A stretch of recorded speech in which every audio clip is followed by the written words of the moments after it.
하나님이 우리에게 믿음을 더하여 주시옵소서. 찬송가 545장으로 하나님께 찬송 올려드리겠습니다.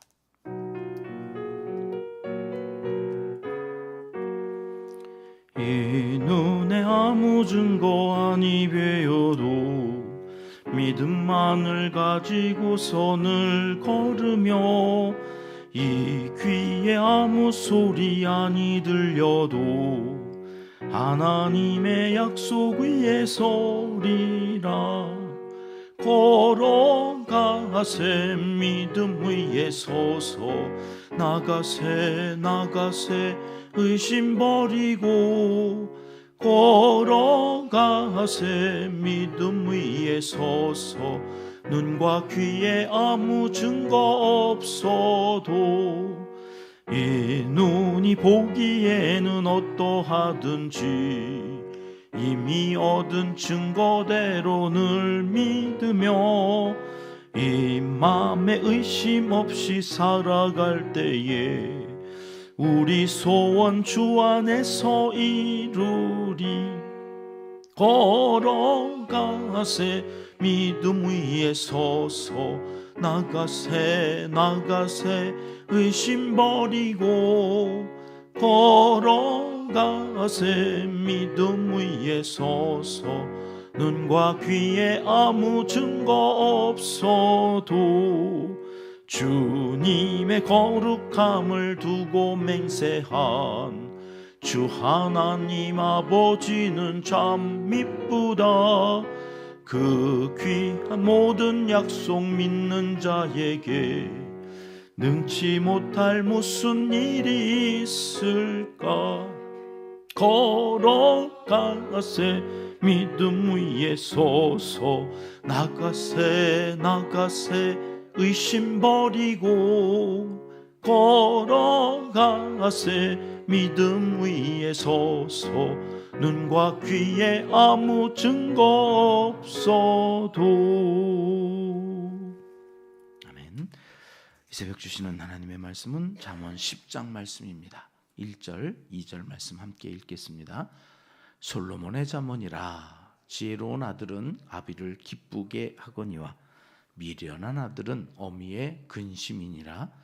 불의의 재물은 무익하여도 공의는 죽음에서 건지느니라. 아멘. 잠언은 1장에서부터 9장까지가 한 단락입니다. 어제 9장까지 한 단락이 끝나고 오늘 10장부터 이제 새로운 단락으로 넘어가는데, 그래서 1절 말씀을 보면 시작이 솔로몬의 잠언이라. 우리가 잠언을 시작할 때 1장 1절에서도 이 잠언이 누구의 것인지를 밝혔잖아요. 다윗의 아들 이스라엘 왕 솔로몬의 잠언이라. 그 솔로몬의 잠언이 9장까지 쭉 정리가 되어졌는데, 어떤 내용이었나요? 지혜가 무엇인지, 그 지혜를 따라가면 생명나무라 생명을 얻게 되고, 그 지혜가 부른다, 초대한다, 그 음성을 듣고 그 지혜를 따라가면 복을 받는다. 그런 말씀이 9장까지였습니다. 근데 지혜만 부르는 것이 아니라 누구도 부른다고요? 음녀가 부른다. 사람들은 왜 지혜의 음성을 듣고 그 초대에 따르지 않느냐? 지혜의 소리만 들리지가 않아서 그렇다는 거죠. 지혜의 소리보다는 뭐가 더 솔깃해요? 음녀가 미혹할 때에 거기가 더 달콤하고, 거기가 더 화려하고, 거기가 더 스펙타클하고, 거기가 더 좋아 보이는 거예요. 돈, 그렇죠. 이 세상을 살아가는데 예수가 뭔 필요 있어요? 돈이 있고 예수지. 그래가지고 제가 개척했을 때 전도를 그렇게 하면, 제 상담 공부하고 그렇게 해서 친밀해지면, 목사님, 저도 목사님 교회 나가서 같이 예배하고 싶어요. 그런 사람들이 몇 명 있었거든요. 근데 안 와. 말은 그렇게 하면서 왜 안 오지? 그래가지고 이제 같은 주변에 같이 하던 그 사람들을 통해서, 교회 가, 목사님하고 같이 가서 예배해. 그러면 한결같이 돈 좀 벌어서 가야 돼. 개척교회 가면 돈 있어서 가야 돼. 그런 얘기들을 이렇게 들을 때마다 얼마나 상처가 됐는지 몰라요. 아닌데 나는 그냥 와서 사람들이 빈자리 채워주는 것만으로도 너무 감사할 때인데, 그런데 사람들의 마음은 또 그렇지 않은가 봐요. 예수도 돈 있어서 믿어야 예수님이 반겨줄 것 같고, 이게 우선순위가 자꾸 뒤죽박죽 되어지는 거예요. 왜? 세상이 마귀가 우리를 그냥 내버려 두지를 않는 거예요. 그러니까 그 음료의 소리를 따라가면 있는 것도 다 빼앗기니까 그렇게 음료를 따라가지 말고 지혜를 얻고 지혜를 따라서 생명을 얻고 살았으면 좋겠다. 그리고 어제 이제 집을 지어주고 상을 차려주는데 이게 계속해서 나오는 상이라고 그랬잖아요. 부족함이 없이 다 채워주신다. 그러니 지혜를 따라라. 여기까지 이제 9장까지였어요. 그리고 오늘 10장에 오면 이제 10장부터 저 뒤에 29장까지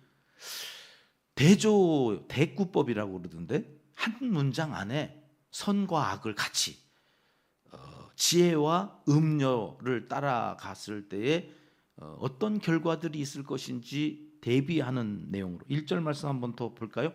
1절 말씀 보면 지혜로운 아들 얘기도 나오고 미련한 아들 얘기도 나오고, 선과 악, 지혜와 미련함, 이것들이 같이 한 문장에 계속 대구법으로 이렇게 대조되어서 나오는 것들을 볼 수 있습니다. 미련한 아들, 또 지혜로운 아들은 누군가에게 기쁨이 되기도 하고 근심이 되기도 하는데, 특별히 부모님들에게 그런 거죠. 자식이 지혜로우면 부모님에게 기쁨이 돼요. 그런데 미련하면, 여기 지혜롭다 미련하다는 말은 뭐예요? 지혜를 따라갔느냐 음료를 따라갔느냐, 하나님을 믿고 그 말씀대로 사느냐, 자꾸 마귀의 꾀임에 넘어가서 오늘 또 말씀과 상관없이 살아가느냐에 따라서 미련하기도 하고 지혜롭기도 한데, 그 결과는 기쁨과 근심으로 나누어진다. 이게 한 문장 안에 이렇게 대비되어서 나오잖아요. 2절도 그래요. 2절 말씀은 같이 읽어볼게요. 시작. 불의의 재물은 무익하여도 공의는 죽음에서 건지느니라. 자, 불의의 재물과 여기 공의의 재물이 또 대비되어서 나오죠. 불의의 재물은 무익한데 공의의 재물은 죽음에서도 건져내. 생명이 거기에서 있다. 거기에서 여러분 생명이 난다. 살리는 사람이 되어진다. 자, 그런데요, 지혜로운 아들이 기쁨이 되고 미련한 아들은 근심이 된다는 건 알겠어요. 근데 여러분, 무슨 재물에 쓰여져 있어요? 이건 불의한 재물, 이건 공의로운 재물. 여러분, 돈이 이게 선한지 악한지 돈이 어디 뭐 써 있어요? 이 돈은 더러운 돈, 이 돈은 좋은 돈이다. 이걸 어떻게 알 수 있나요? 돈이 중요한 게 아니라 그 돈을 사용하는 사람, 그 돈을 가지고 있는 그 사람이 불의하냐 공의로우냐, 이게 불의한 재물과 공의로운 재물을 나누는 기준인 거죠. 그러니까 그 사람이 이 돈을 어디에 쓰느냐, 사람을 살리고 하나님의 영광을 나타내고, 그 돈이 아니라 내가 이 돈을 가지고 무엇을 할 거냐를 정하고 그 돈을 필요로 하는 거예요. 그런데 불의한 재물을 가지고 그것을 사용하는 사람은 돈이 목적이에요. 돈을 가지니까 여러분 할 수 있는 일도 많아지고, 돈을 가지니까 또 사람들이 알아봐 주잖아요. 뭐 이래. 왜요? 명품을 가지고 이렇게 다니니까. 그거 짜가 아니야? 뭐 이러면서. 왜 사람들이 자꾸 그 비싼 백, 비싼 옷 이런 것들을 해요? 사람들이 알아주니까. 무인도에서 혼자 살면 뭐 그런 거 뭐 필요 있어요. 그런데 좋은 걸 갖고 비싼 걸 갖고, 우리나라는 특별히 더 비싸야 팔린다잖아요. 그러니까 명품들이 우리나라에 들어오면 다른 나라에서보다도 1.5배, 심지어는 2배까지도 더 비싸대요. 왜? 이 나라는 비싸면 더 잘 팔려. 신기한 나라예요. 왜 그럴까요? 사람들이 허영심에 막 그래가지고 그거를 선망해요. 막 이러면서. 그러니까 마음이 허할수록 자꾸 겉으로 보여지는. 그러니 뭐가 필요해? 돈이 필요해. 그래가지고 자꾸 돈이 그러니 돈을 쫓아가면서 돈의 노예가 되어가지고 예배드릴 시간이 없는 거예요. 돈 벌어야 되는데요. 돈 벌려면 나 공부해야 되는데요. 그래가지고 하나님은 뒷전이 되고 이제 돈이 목적이 된 인생이 되어지면 그 인생이 불의한 인생이 되어지는 거예요. 그래 그가 하는 그 모든 것들이 다 불의해지는 거예요. 여러분 예수님이 어리석은 부자 비유 말씀하셨잖아요. 예수님께서 모든 탐심을 물리치라 하시면서 사람의 생명이 그 소유의 넉넉함에 있지 않다고 교훈하실 때 들었던 그 비유의 말씀. 풍년이 들어가지고 막 이 쌀이 얼마나 많이 그래가지고 야 이게 창고 곡간을 다시 다 허물고 다시 지어야 되나 막 그러면서 고민을 하고 있는데 뭐라고 그러시는 거야? 야 이 밤에 네 생명을 거두면 그 많은 곡식이 누구의 것이 되겠느냐? 그러시면서 하신 말씀이요. 누가복음 12장 21절 말씀인데 같이 읽어보겠습니다. 자기를 위하여 재물을 쌓아두고 하나님께 대하여 부요하지 못한 자가 이와 같으니라. 돈, 여러분 정말로 돈 중요하죠. 이 세상을 살아가는데 돈 있어야죠. 그런데 그 돈의 목적이 뭐예요? 자기를 위하여.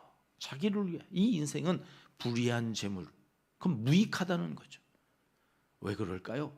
하나님께 대하여 부요한 것이 진짜 부요인데 우리는 하나님은 일단 안 보이니까 이 세상을 살아가면서 자꾸 눈에 보이는 것이 그래서 거기에 마음을 뺏겨서 막 가게 되어지면 여러분 이 어리석은 부자의 이 비유가 오늘 3절 말씀으로 이어지거든요.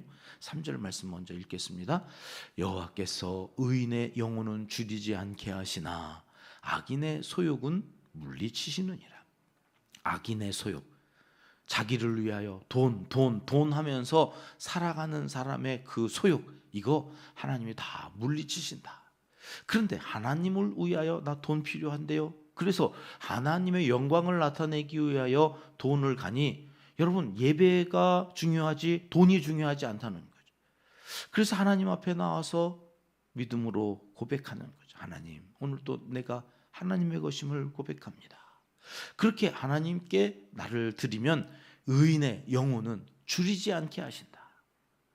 여러분 영혼을 줄이게 하지 않으시는데 그 영혼을 담고 있는 몸이 필요한 것은 하나님께서 채워주시지 않을까요?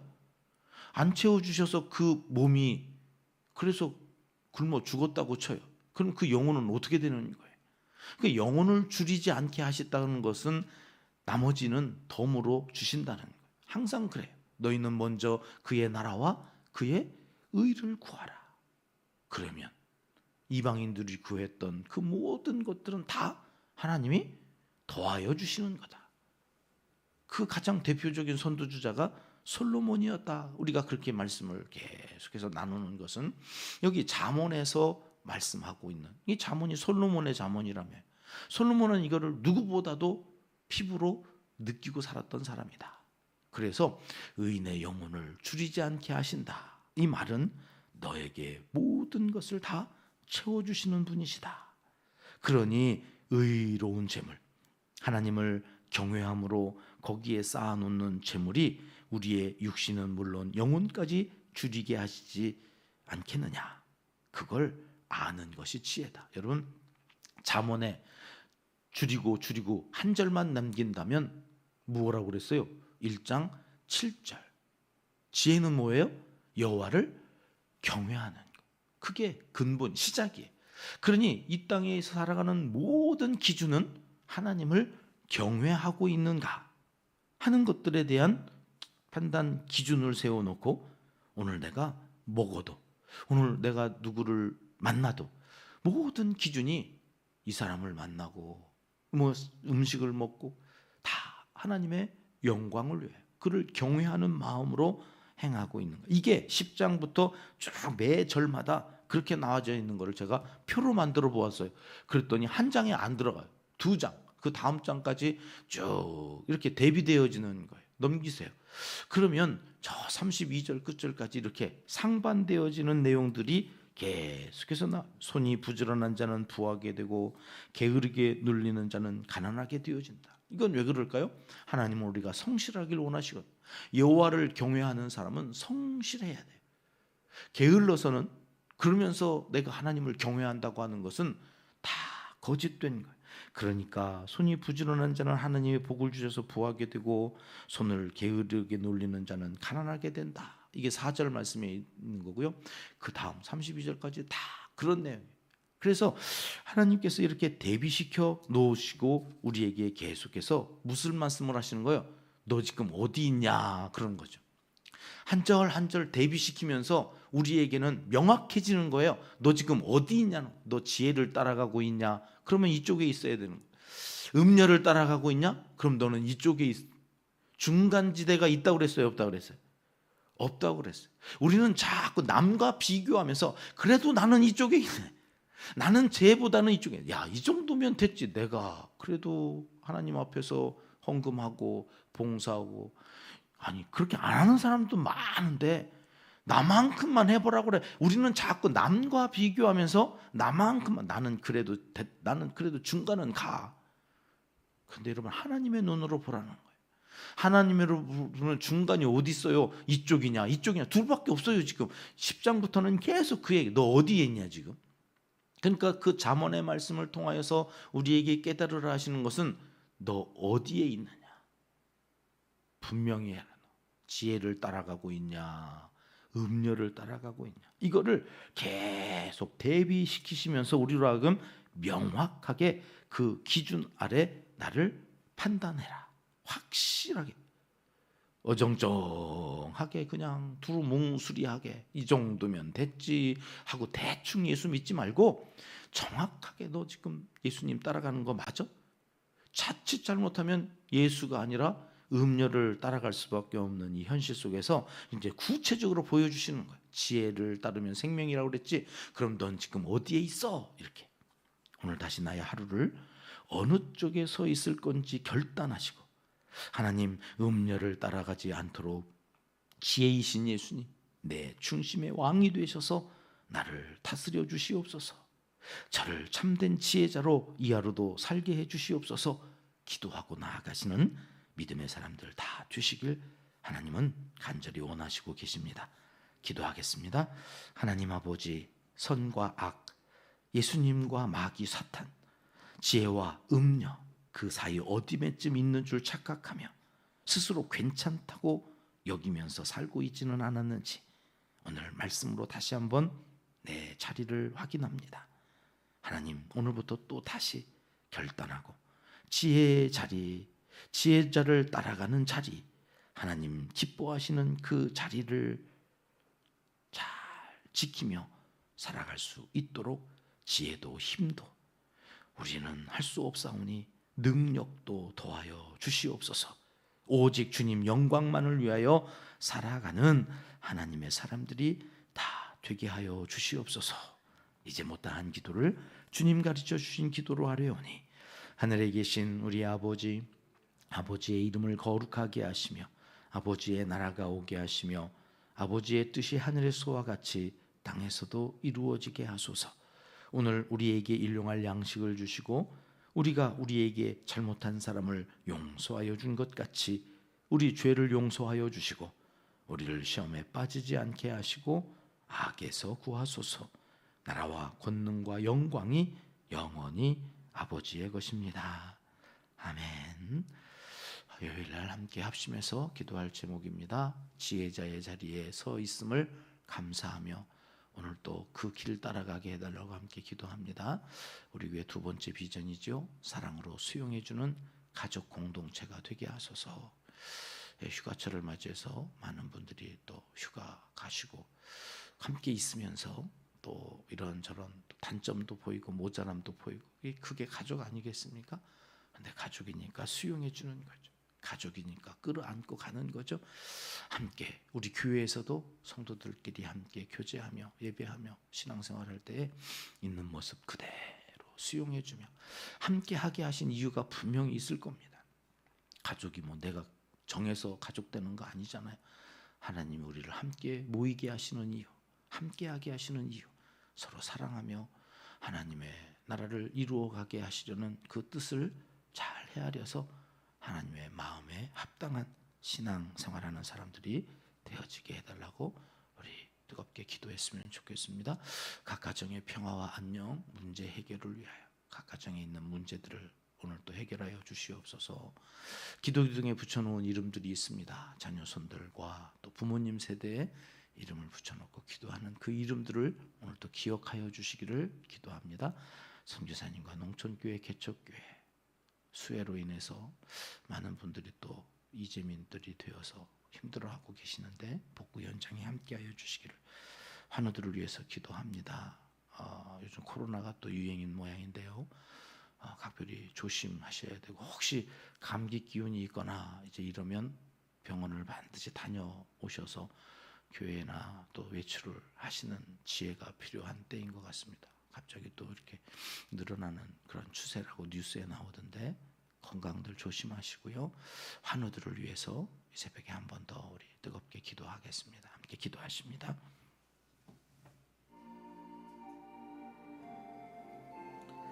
참 좋으신 우리 아버지 하나님 감사합니다. 이 새벽에